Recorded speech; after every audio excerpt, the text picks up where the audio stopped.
Chapter है आपका 17 rectification of error.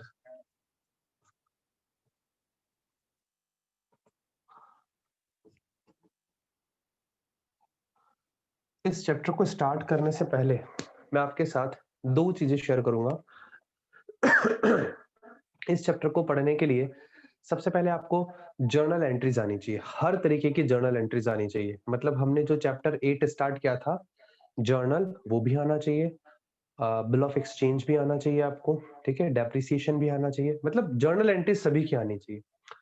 अब जर्नल एंट्रीज अगर आपको आ जाए, उसके बाद यहाँ पे एक चीज और है, यहाँ जब आप क्वेश्चन रीड करेंगे तो बेटा आपकी रीडिंग स्किल्स अच्छी होनी चाहिए, आप उसको इंटरप्रेट कर सकें अपनी लैंग्वेज में, उसको समझ सकें।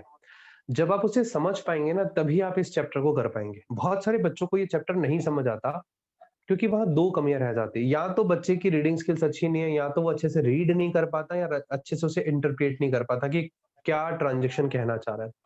और दूसरा, बच्चे वहां मिस्टेक करते हैं, ये चैप्टर बताता है कि आपकी गलतियों को आप कैसे सुधारेंगे। आपने अपनी अकाउंट्स मतलब मेंटेन करते टाइम जो मिस्टेक्स की है, उन मिस्टेक्स को आप कैसे रेक्टिफाई करेंगे। तो रेक्टिफिकेशन के लिए ये क्वेश्चन, ये ट्रांजेक्शंस आपको बताते हैं कि हमने ये गलती से ये चीज लिख दी, तो बेटा आपको उसको गलत ट्रीट करना है ना। आपको समझना है कि गलती कहाँ से हुई है और करेक्ट क्या है। देखिए, मैं इसका 90% वेटेज देता हूँ। अगर आपको जर्नल एंट्रीज आती है तो आपके लिए चैप्टर बहुत इजी है। इसके बाद तो क्वेश्चन को रीड करना और उसको इंटरप्रेट करना है, बाकी कुछ बड़ा काम नहीं है। मैं इस चैप्टर की थ्योरी पहले बिगिनिंग में नहीं ले रहा, बिकॉज थ्योरी से समझ नहीं आएगा। पहले हम कुछ प्रैक्टिकल पढ़ेंगे, फिर लास्ट में जाकर के इसकी थ्योरी पढ़ेंगे, ठीक है। देखिएगा, रेक्टिफिकेशन ऑफ एरर क्या कहता है। जब हमने अपनी अकाउंटेंसी स्टार्ट की तो हमने आपको जर्नल एंट्रीज बनाना सिखाया, लेजर्स बनाना सिखाया, ठीक है। तो अब क्या ऐसा पॉसिबल है कि हमने किसी जर्नल एंट्री को रॉन्ग लिखा हो। जैसे machine account debit to cash लिखना था, हमने लिखा purchase account debit to cash, ठीक है, ये गलती हो सकती है। हमने कैश बुक बनाई, कैश बुक का बैलेंस शीट गलत निकाल दिया। कई बार होता था आंसर मैच नहीं होता था, तो हम लोग लाइक पहले हम लोग आंसर नहीं देखते थे, पहले हम लोग हमारा बैलेंस शीट निकालते थे, तो वो रॉन्ग निकलता था। प्रैक्टिकल लाइफ में कौन हमें रॉन्ग बताने वाला है भाई, जो हमारा बैलेंस आ गया वही राइट है ना। तो कभी कभी उसका टोटल भी गलत लग जाता था। परचेज बुक का टोटल गलत लग गया, सेल्स बुक का टोटल गलत लग गया। अमाउंट लिखना था 507, हमने लिख दिया 705, अमाउंट में मिस्टेक हो गया। तो ऐसी सभी मिस्टेक्स को रेक्टिफाई करना पड़ता है। रेक्टिफाई कैसे करते हैं, रेक्टिफिकेशन एंट्री पास करके। अब वो रेक्टिफिकेशन एंट्री हम लोग यहाँ सीखेंगे। देखिए, हम अकाउंटेंट हैं बेटा, अकाउंटेंट जो मिस्टेक्स करके आए हैं, उन मिस्टेक्स को सुधारने के लिए भी एक चैप्टर पढ़ेंगे। हम ऐसा नहीं होगा हमारे पास पेन है, हम लोग ऐसा करेंगे कट कर दें यार, उस एंट्री को कट कर दे, गलती से 705 लिख दिया ना 507 की जगह, तो उस अमाउंट को कट करके वापस लिख देना। प्रैक्टिकल लाइफ में ऐसा नहीं होता। आप उसको रिवर्स करो, उस एंट्री को रिवर्स करो, उस गलती को सुधारो। तो इस चैप्टर में हम लोग सीखने यही वाले हैं, रेक्टिफिकेशन ऑफ एरर। रेक्टिफिकेशन मतलब सुधार करना, एरर्स मतलब गलतियों का। तो जो मिस्टेक्स हमने अभी तक अकाउंटेंसी पढ़ी, उससे पहले हमने की, उन गलतियों को सुधारने के लिए हमें रेक्टिफिकेशन एंट्रीज बनानी पड़ती। रेक्टिफिकेशन एंट्रीज बनाने का बहुत इजी रूल है। क्या रूल है वो मैं भी आपके साथ शेयर करता हूँ। डायरेक्ट यहाँ पे क्वेश्चंस होते हैं और कुछ नहीं होते, ठीक है। मैं आपको बताता हूँ। सॉरी, मैं आपको थोड़ा सा पहले हिंट दे देता हूँ कि एरर्स कितने टाइप के होते हैं, गलतियां कैसे होती है, कैसे नहीं होती है ना। मैं पहले आपको छोटा सा हिंट दे देता हूँ। हमने ये पढ़ा है कि जब भी कभी हम कोई ट्रांजेक्शन हमारी बुक्स ऑफ अकाउंट में रिकॉर्ड करते हैं, तो उसके दो इफेक्ट होते हैं, एक डेबिट एक क्रेडिट, ठीक है। अगर हमने दोनों साइड में गलतियां की है तो भी गलत होगा हमारा क्वेश्चन। अगर हमने डेबिट साइड में कुछ अमाउंट लिखा, क्रेडिट साइड में कुछ लिखा, तो वैसे ही गलत है ही, ठीक है। तो गलतियों को हमने चार तरीके से क्लासिफाई किया है। मैं आपको छोटा सा पहले क्लासिफिकेशन बता दूं। एरर्स को हमने इस चैप्टर के अकॉर्डिंग 4 पार्ट्स में डिवाइड किया है। First part is error of omission. क्या बोलते हैं इसे, error of omission. Second part बोलते हैं एरर ऑफ कमीशन। ये कमीशन, वो कमीशन नहीं है जो आप सोच रहे हो, प्रॉफिट पे हमें कमीशन मिल रहा, वो वाला कमीशन नहीं है। Error of principle, error of principle, और fourth is compensating errors. Generally 4 categories में एरर्स को डिवाइड किया है। एरर ऑफ ओमिशन ये कहता है कि हमने किसी ट्रांजैक्शन को कंप्लीटली हमारी बुक्स में नहीं लिखा। ये 2 टाइप का होता है अगेन, पार्शियल और फुल ओमिशन। इसको ऐसे ना करके ऐसे करते हैं। इसमें फर्स्ट पार्शियल ओमिशन और एक होता है इसमें full omission, complete omission. Omission पूरा लिखता हूं, ऊपर लिखा हुआ है। ओमिशन मतलब भूल जाना होता है ना।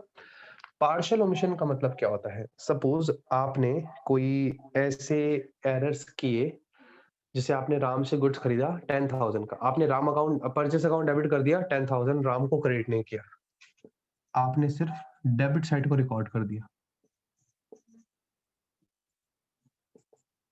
राम से गुड्स खरीदा 10,000 का, परचेस अकाउंट डेबिट कर दिया, राम को क्रेडिट किया ही नहीं, राम में आपने अमाउंट लिखा ही नहीं, ये मिस्टेक कर दी।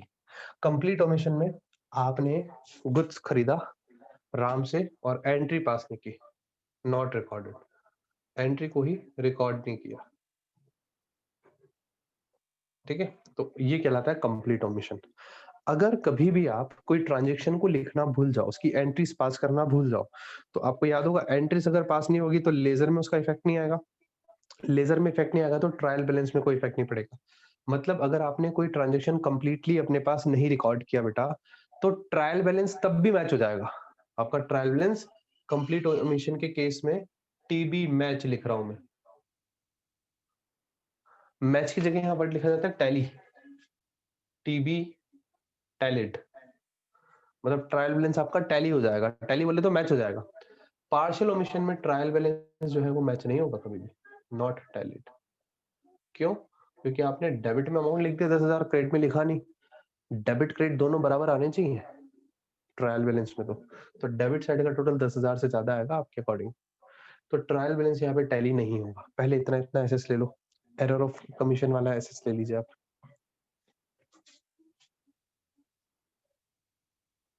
एरर ऑफ ओमिशन कंप्लीट होता है हमारा। फिर आते हैं एरर ऑफ कमीशन पे। सॉरी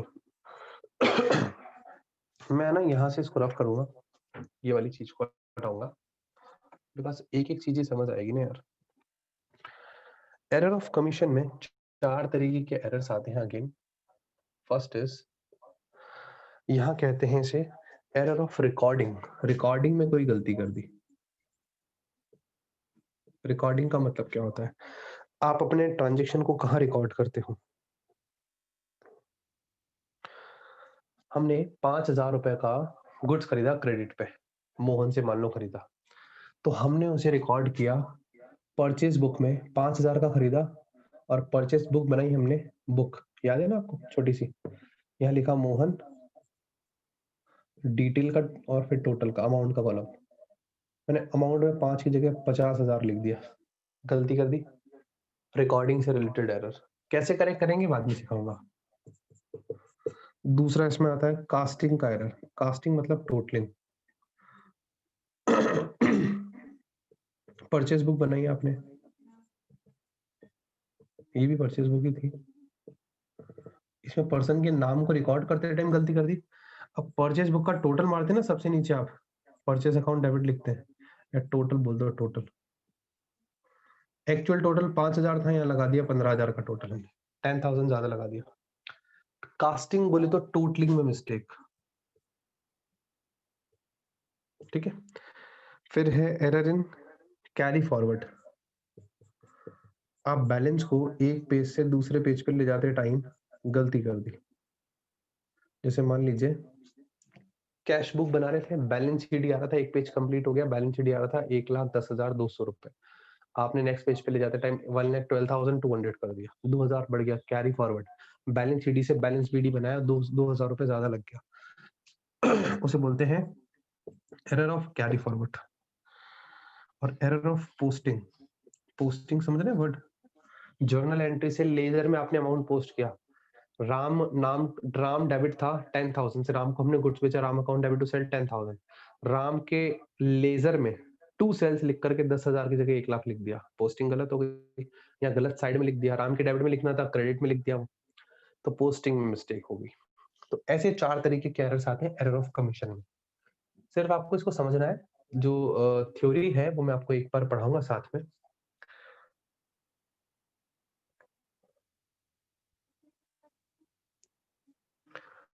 नेक्स्ट बेटा, लिख लिया होगा आपने, मतलब एसएस ले लिया होगा, लेना तो ठीक है, नहीं लो तो भी चलेगा, बस आप अपने दिमाग में रखना इन सब चीजों को। एरर ऑफ प्रिंसिपल क्या कहता है? प्रिंसिपल का एरर बहुत इजी है भाई, हमारा अकाउंट्स का प्रिंसिपल है, अगर हम क्रेडिट पे गुड्स बाय कर रहे हैं तो आप उसे परचेस अकाउंट डेबिट लिखोगे, ठीक है? आपने मशीन अकाउंट डेबिट लिख दिया, या आप ये मान लो आपने एसेट खरीदी मशीन 10 लाख की, आपने परचेस अकाउंट डेबिट लिख दिया, मशीन डेबिट लिखना था, machine account debit to cash होनी थी, राइट? हमने मशीन की जगह परचेस लिख दिया, 10 लाख है वही टू कैश। बेटा मशीन की जगह परचेस लिखने से आपके प्रिंसिपल्स बदल गए। आपका प्रिंसिपल कहता है असेट खरीदेंगे तो असेट का नाम डेबिट होगा, आपने गलती से परचेस अकाउंट डेबिट कर दिया, बट इस चीज को करने से आपका अकाउंट में कहीं कोई इफेक्ट नहीं आएगा, ट्रायल बैलेंस भी मैच करेगा, बट प्रिंसिपल्स में मिस्टेक हो गई, सिद्धांत गलत हो गए ना हमारे, ऐसा ये एरर ऑफ प्रिंसिपल कहता है। और कंपनसेटिंग एरर्स ऐसे एरर्स होते हैं बेटा जो दो एरर्स आपस में एक दूसरे के इफेक्ट को नलीफाई करते हैं। जैसे मान लीजिए हमने गलती से Ram account debit to sales करना था 10,000 से, Ram account debit to sales 10,000 से, हमने राम को 10,000 का माल बेचा, हमने राम को डेबिट कर दिया 11,000 से, 1,000 से ज्यादा कर दिया, ठीक है? फिर एक दूसरा बंदा था मोहन, उस वो क्रेडिटर था हमारा, हमने उससे गुड्स खरीदा था 10,000 का, ठीक है? हमने उस मोहन को 10,000 की जगह 11,000 से क्रेडिट कर दिया, तो एक नाम राम को तो डेबिट किया 1,000 से ज्यादा, मोहन को क्रेडिट किया 1,000 से ज्यादा, तो इसने इफेक्ट को खत्म कर दिया दोनों के। इसे बोलते हैं कंपनसेटिंग एरर्स। लिखवाएंगे ये सारी चीजें आपके पास, आपको मतलब नोट्स है मेरे पास, उसमें मिल जाएंगे, वो आपको बता दूंगा, दे भी दूंगा। थ्योरीज इतनी ज्यादा नहीं है इस चैप्टर में, बस आपको ये समझना है अब इस प्रैक्टिकल क्वेश्चंस को सॉल्व कैसे करें। आप आइएगा बैक क्वेश्चन 1 पे, सीधे क्वेश्चंस पे आएंगे हम, इसमें इसमें ज्यादा कुछ समझने वाली चीज नहीं है, आप प्रैक्टिकली समझ पाएंगे इस क्वेश्चन को।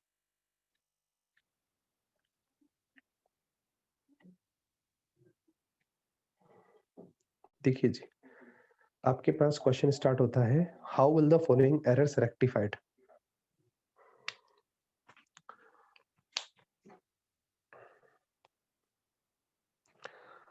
बेटा वैसे तो जो आपके पास इसमें दो तरीके की ट्रिक्स होती है, ट्रायल बैलेंस बनाने से पहले के एरर्स और ट्रायल बैलेंस बनाने के बाद के एरर्स, बट आपकी जो बुक है ना वो इसको वैसे ही सॉल्व करती है जैसे नॉर्मल क्वेश्चंस को करते हैं, तो हम लोग बुक को ही फॉलो करेंगे,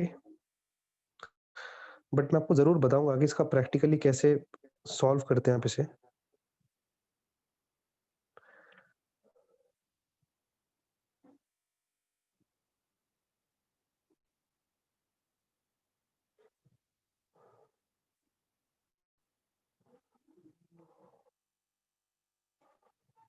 चलिए ये दो क्वेश्चंस जो है ना मैं सबसे लास्ट में करवाऊंगा आपको, जो मैं करवाना चाह रहा था अभी आपको, पहले हम लोग हमारे बैक क्वेश्चंस पे ही आएंगे। और बैक क्वेश्चन में सबसे पहले फर्स्ट क्वेश्चन आपका ये है, how will the following errors rectified. बेटा आपको ये पता है पहले जर्नल एंट्रीज बनती है, फिर लेजर बनता है, फिर ट्रायल बैलेंस बनता है, फिर फाइनल अकाउंट्स बनते हैं। तो यहाँ लिखा है बुक में मिस्टेक है, purchase book is over casted by 10,000, ठीक है? देखिएगा इसको कैसे हम लोग सॉल्व करेंगे। सिर्फ आपको जर्नल एंट्रीज पास करनी है, कुछ भी नहीं करना है। ये सिंपल क्वेश्चंस है। पहले क्वेश्चन नंबर 1, मैं इस क्वेश्चन नंबर 1 को 2 को और 3 को एक और तरीके से भी सॉल्व करवाऊंगा, बट पहले आप नॉर्मल सॉल्यूशन देख लीजिए इसका, कि जो जैसे सॉल्यूशंस आपसे पूछे जाते हैं एग्जाम्स में वो कैसे करते हैं।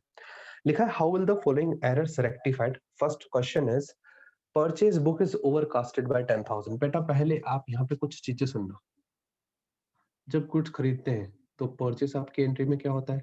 डेबिट। अगर क्वेश्चन ये कहे कि परचेस को आपने ओवरकास्ट किया है, ओवरकास्ट मतलब ज्यादा टोटिंग लगा दी परचेस की, तो बेटा आप उसको क्रेडिट कर दो। और अगर क्वेश्चन कहे अंडरकास्ट किया है, तो आप उसे डेबिट कर दो। तो अभी हमारा क्वेश्चन कह रहा है कि परचेस बुक का टोटल 10,000 से ज्यादा लगा, तो आपने एंट्री करते टाइम पे परचेस को 10,000 से ज्यादा डेबिट कर दिया होगा ना। तो अब आप इसमें क्या करेंगे, सीधी रेक्टिफिकेशन बन रही है टू परचेस, परचेस को मैंने कर दिया क्रेडिट। परचेस का टोटल 10,000 से ज्यादा लगा था, तो कम करने के लिए परचेस को क्रेडिट कर दिया। ओवरकास्ट में जैसे परचेस जनरली डेबिट होता है, तो ओवरकास्टिंग में उसका रिवर्स हो जाएगा, डेबिट का उल्टा क्रेडिट। अब डेबिट क्या करूं? डेबिट होगा सस्पेंस अकाउंट। सस्पेंस वर्ड क्या है सर? सस्पेंस बेटा एक ऐसा वर्ड है जो कि एंट्री में अगर एक आइटम डेबिट है तो दूसरा आइटम क्या होगा? क्रेडिट होगा। तो क्रेडिट में लिखने के लिए हमारे पास कुछ नहीं, हम सस्पेंस वर्ड का यूज करते हैं। सस्पेंस मीन्स लाइक ये हमारा डिफरेंस रहा हुआ है, ये हमारा एक एरर रहा हुआ है। वो एरर एक सस्पेंस अकाउंट बना करके सॉल्व होता है। अभी आपको समझ नहीं आ रहा होगा शायद जो मैं बोल रहा हूँ, बट आ जाएगा धीरे धीरे, आप जब देखते जाएंगे। ठीक है, तो पहली चीज समझ आई। अब लिखा है परचेस रिटर्न बुक ओवरकास्ट है 1000 से। परचेस रिटर्न बुक, बट आप मुझे बताइए परचेस रिटर्न जनरली आप क्या करते हैं एंट्री में? क्रेडिट करते हैं। तो अगर परचेस रिटर्न ओवरकास्ट हो तो इसका उल्टा क्या होगा? इसे क्या करना चाहिए? डेबिट। और अगर अंडरकास्ट हो तो सेम साइड में ये क्रेडिट ही लिखना है हमें। ठीक है, तो परचेज रिटर्न का टोटल अभी जो है वो ओवरकास्ट है 1000 से। ओवरकास्ट मतलब ज्यादा लग गया, तो परचेस रिटर्न का टोटल ज्यादा लगता है तो हम उसे क्या करेंगे? डेबिट। आप एंट्री करेंगे परचेस रिटर्न अकाउंट डेबिट। अब ये तो सही है, बाकी क्रेडिट में क्या लिखे? लिखने के लिए कुछ नहीं, तो सस्पेंस 1000। अब इस चैप्टर में सस्पेंस अकाउंट्स खूब चलेंगे हमारे। सस्पेंस अकाउंट क्या है? सस्पेंस अकाउंट शो करता है कि ये आपकी मिस्टेक रह गई, मतलब क्रेडिट साइड में आपका 1000 कम आया होगा पहले। तो जब आप इसका सस्पेंस अकाउंट बनाएंगे ना, तो ये मैच कर जाएगा। सस्पेंस का बैलेंस आपके एरर के बैलेंस से मैच कर जाएगा, और जैसे ही वो मैच कर जाता है इसका मतलब आपका क्वेश्चन करेक्ट हो गया। ये भी हम करवाएंगे आपको, जैसे जैसे क्वेश्चन आएंगे ना, आगे बढ़ते जाएंगे वैसे करते जाएंगे। थर्ड क्वेश्चन, इसी का third point, purchase return books balances carry forward in excess by 100। Purchase return book का जो टोटल था वो कैरी फॉरवर्ड करते टाइम 100 रुपए ज्यादा लग गया। ज्यादा लग गया मतलब ओवरकास्ट, चाहे कैरी फॉरवर्ड करते टाइम लग गया, चाहे वैसे आपने टोटल ज्यादा मार दी, तो परचेस रिटर्न को फिर से कर देंगे debit. Purchase return account debit to suspense, same. आज के दिन सिर्फ आपको सुनना है जो मैं कह रहा हूँ, सिर्फ उसको सुन करके और अपनी कॉपी में नोट करते जाना है। जब आप कल पढ़ेंगे परसों पढ़ेंगे ना, आपको अपने आप समझ आता जाएगा। हमेशा होता क्या है, जब कभी आप कोई चैप्टर स्टार्ट करते हैं तो इनिशियली वो आपको समझ नहीं आता, बिकॉज आपको आपके पास उसके बेसिक्स नहीं होते। जब 2-3 दिन आप उन चैप्टर्स की प्रैक्टिस करते हैं, वो बेसिक्स डेवलप होने लगते हैं। तो वही टाइम यहाँ पे भी लगेगा भाई, घबराना मत बस। Purchase books balance is carry forward in excess by 1000। Purchase book का टोटल हमने कैरी फॉरवर्ड किया 1000 रुपए से ज्यादा परचेज बुक का। तो परचेज